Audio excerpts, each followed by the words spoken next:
જૂનાગઢ જિલ્લા પંચાયતની સામાન્ય સભા હતી, એટલે કે જિલ્લા પંચાયતના તમામ સભ્યો, જૂનાગઢ જિલ્લાના સૌ ધારાસભ્યો, જિલ્લા વિકાસ અધિકારી અને જિલ્લા પંચાયતના પ્રમુખ, આટલા લોકોની મીટિંગ હતી, જેના અધ્યક્ષ જિલ્લા પંચાયતના પ્રમુખ હોય છે.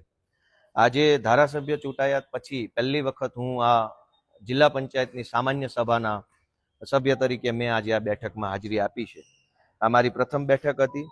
આ પ્રથમ બેઠકની અંદર કુલ 15 ચર્ચા થઈ છે જિલ્લા પંચાયતમાં, જેમાં સૌથી મહત્વની બાબત જે મારા તરફથી રજૂ કરી છે, અત્યંત ગંભીર બાબત છે, જેનું હું જનતાનું ધ્યાન દોરવા માંગુ છું. મનરેગા યોજના જે છે એની અંદર કરોડો રૂપિયાનો ભ્રષ્ટાચાર જૂનાગઢ જિલ્લામાં થયો છે, જે બાબતની મેં લેખિતમાં જિલ્લા વિકાસ અધિકારીને આજે સામાન્ય સભામાં ફરિયાદ કરી છે. જેમાં WBM રોડ નવી ચાવંડથી જૂની ચાવંડમાં 16,21,000નો રોડ જે છે એ બિલકુલ કામ નથી થયું અને પેમેન્ટ જમા થઈ ગયું છે, પેમેન્ટ વપરાઈ ચૂક્યું છે. જૂની ચાવંડથી માંગનાથ પીપળી 16,21,000નો રોડ જે બિલકુલ બન્યો જ નથી અને એનું પેમેન્ટ સરકારમાંથી જમા થઈ 18,23,000. નાની મોણપરીથી ઈશ્વરિયા ગીરનો રોડ WBM રોડ 15,80,000 રૂપિયા. નવા ઝાંઝેસરથી જૂના ઝાંઝેસરનો રોડ 15,43,000 રૂપિયા. નવા ઝાંઝેસરથી ઝાંઝનાથ મહાદેવનો રોડ 16,52,000 રૂપિયા.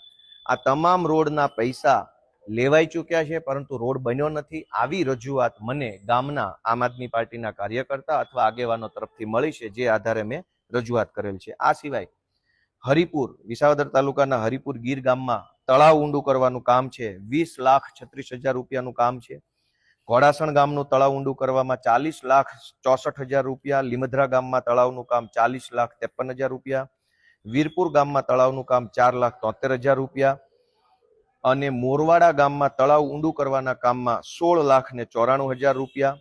વાજડી ગામ, આ ગામનો પ્રશ્ન ગામજનોએ મને ધ્યાન દોર્યો કે એક જ કામ 2 વખત એના પૈસા લેવામાં આવ્યા છે. શમશાન પાસે કોઝવેનું કામ વાજડી ગામમાં એ 9,77,000 રૂપિયા અને ફરીથી એનો એ જ કોઝવે, પણ એનું નામ બદલી નાખ્યું કે કાંતિભાઈના ઘર પાસે કોઝવે રોડ, એનું કામ 3,59,000 રૂપિયા.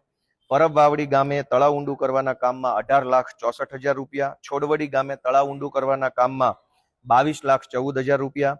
ઉમરાળી ગામે તળાવ ઊંડું કરવાના કામમાં 17,56,000 રૂપિયા. જૂની ધારી ગુંડાળી ગામે તળાવ ઊંડું કરવા બાબતે 18,23,000 રૂપિયા.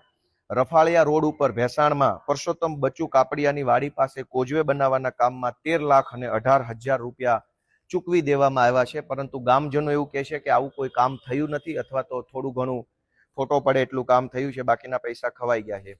અમૃત સરોવર બનાવવાની જે યોજના છે સરકારની, એમાં ખાંભા ગામમાં 8,03,000 રૂપિયા, લીલિયા ગામમાં 6,09,000 રૂપિયા, નાની મોણપરી ગામમાં 3,32,000 રૂપિયા, શોભાવડલા ગામમાં 2,80,000 રૂપિયા અને ગળથ ગામમાં 5,06,000 રૂપિયા અમૃત સરોવર નામની યોજનામાંથી પેવર બ્લોક નાખવાના ફળવાયા છે. ગામજનોનું એવું કહેવું છે કે બિલકુલ નથી પેવર બ્લોક નખાયા, અથવા તો થોડાક નખાયા છે અથવા તો છે. ઘંટિયાણ ગામથી સીસી રોડ જે બન્યો છે, એ સીસી રોડ 33,35,000 રૂપિયામાં બન્યો છે. ગામજનોનું એવું કહેવું છે કે આ રોડ હજુ તો અડધો બન્યો છે, ત્યાં તૂટી પણ ગયો છે. 33 લાખ રૂપિયામાં બનેલો રોડ જે છે એ તૂટી ગયો છે. પીરવડ ગામે રમતગમતનું ગ્રાઉન્ડ બનાવવા સરકારમાંથી 5,56,000 રૂપિયા સેન્કશન થયા છે, પરંતુ ગામજનોનું એવું કહેવું છે કે માટી નાખી અને